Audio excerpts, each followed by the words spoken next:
Serious. What is the most successful lie in history? That diamonds are valuable. Made one family really rich though. Gotta love how many people try to defend their artificially inflated value. Just shows how well the lie continues to work lol. The irony is that diamonds are valuable, just not as gemstones. They have great heat conductive properties, i.e., heat sinks, and are invaluable in cutting instruments and abrasives. But those applications can use any old cloudy diamond dug out of the ground, so-called industrial grade. Frank Abagnale Jr., the inspiration for Catch Me If You Can, apparently wasn't as big of a con man that the movie leads you to believe. He conned people into thinking he was a bigger con man than he actually was. Which in itself was the big con. A meta con, if you will. We are using mass surveillance to help catch terrorists. There are WMD in the Middle East. I acknowledge that I have read and agree to the above terms and conditions. Quote, you have to be 18 or older to view this content. Iceland and Greenland. Greenland may not be green, but Iceland sure as hell is icy. Iceland has a couple of glaciers, no more than say New Zealand, though. It's pretty green 90% of the time. I before E except after C. Unless your foreign neighbor Keith offers you 8 counterfeit sleighs from feisty caffeinated weightlifters. Weird. Quote. Or the sound that is I, as in neighbor, and way, is the rest of that rule, and it covers many, but not all, of the words here. And on weekends, and holidays, and all throughout May. And you'll always be wrong, no matter what you say. Trojan horse comes to mind. There's actually not much archaeological evidence of there having been a Greek versus Trojan war at all. We know that there was a city called Troy in modern-day Turkey, but there definitely doesn't appear to be evidence that would suggest anything like a 10-year siege as described in the Iliad. Ancient Greek history is kind of interesting, because there's so much mythology and legend sprinkled through it that you know are fictional, but a lot of the events do have a nugget of truth too. But I think a lot of people assume more of it is based in reality than it actually is. Well, the evidence might have been blown up by the guy who found it. In the 90s, kids spread the rumor that Marilyn Manson had a rib removed so he could suck his own dick. We spread this rumor across the entire country without the use of cell phones or the internet. I would love to know who patient zero is for that rumor. It spread to my little rural hometown in Australia in 1998. Grade 5 me didn't even know who Marilyn Manson was, but I was just amazed that anyone would alter their anatomy just to suck their own penis, particularly at that age when you think your dick is only for pissing out of. That lobbying isn't just bribery with extra steps. The lie that there are extra steps. One that we'll never know was a lie. It says here in this history book that, luckily, the good guys have won every single time.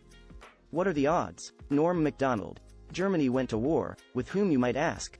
The world. And you'd think the world would just win in about 5 seconds, but they were actually close. Quote. When the Allies tricked Germany into thinking D-Day was happening at other locations which weakened their defenses at the primary landing points. Yes.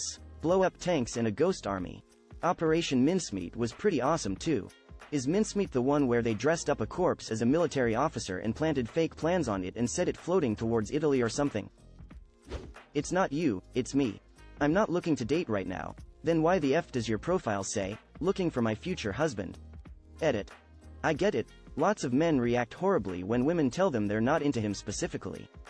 Still bruises the ego. Granted, bruised ego is the huge lesser of two evils when compared to feeling threatened with bodily harm. I'm not looking for something serious with you right now. That fat is harmful to your diet. That was just false information. And by trying to replace fats with sugar, obesity became an epidemic. It was sugar companies that actually funded that whole campaign to demonize fat. Just like there used to be ads about how, not at all bad, high fructose corn syrup is. High fructose corn syrup isn't inherently bad. Its chemical composition, which is about 50% glucose and 50% fructose, is just about identical to the chemical composition of honey. The problem is that HFCS is cheap to make and it is used in large doses in almost every food out there. HFCS is added in large quantities to substitute for low-fat content. HFCS is cheaper than oil and fats. So now almost every mildly processed and processed foods contain a lot of this stuff.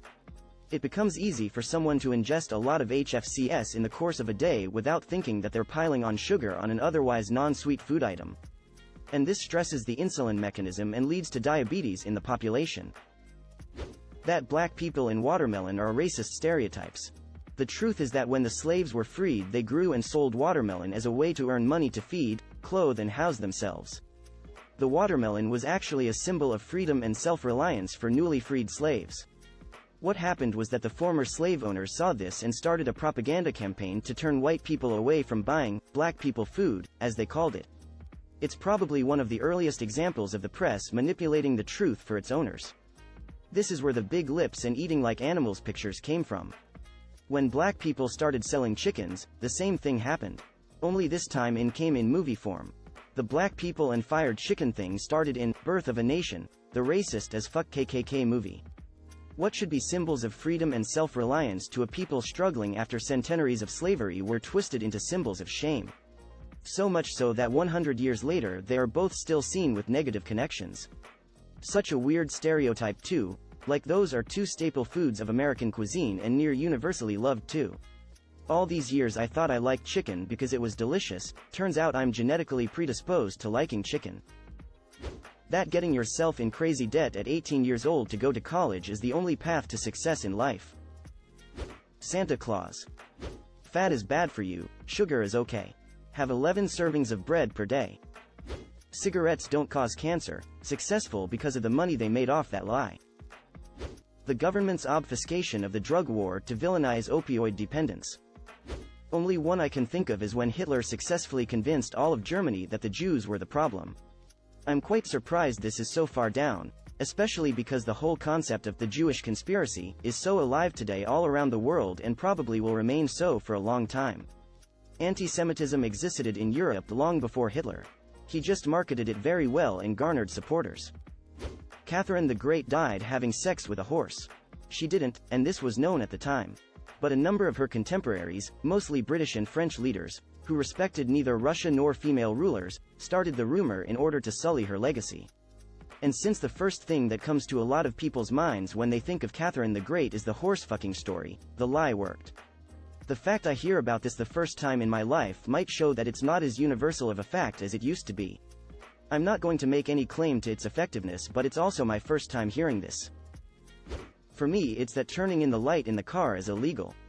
Spoiler alert, it isn't. It's just cause it's hard to see out the windshield at night with the light on inside, and your parent figure just telling you it was illegal would make you stop turning it on so you could see your Game Boy. Turning the light on in the car isn't illegal. But the things I do to anyone that turns it on while I'm driving are, so it's good to prevent that. Milk doesn't increase bone strength.